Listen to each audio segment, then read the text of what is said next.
In the performance, there were many moments of action where multiple characters would be walking on stage at the same time, and it would look like they were going to walk right into each other. But the blocking was timed precisely so they would pass right by each other.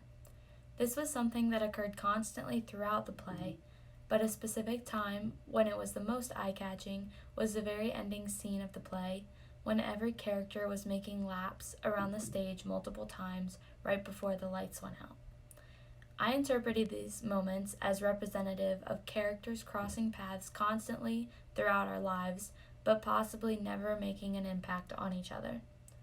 As an audience member, I thought it was a very dramatic way to tell the story of how in real life we cross paths with strangers every day, not knowing that in the future they may have an impact on our lives.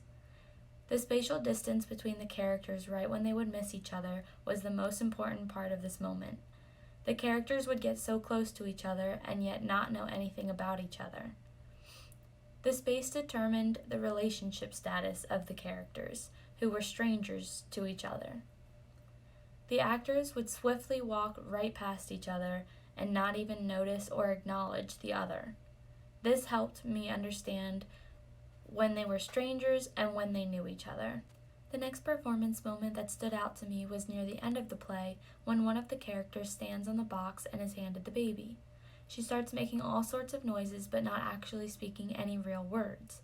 I was on the edge of my seat hoping someone might finally say a line before the play ended, but ultimately she doesn't. It was very effective and made more sense for her not to say any words because it wouldn't have made sense for her to all of a sudden say something. For her to not say anything but to be super close to forming words, it was effective in supporting the symbolism of what not speaking meant to the play.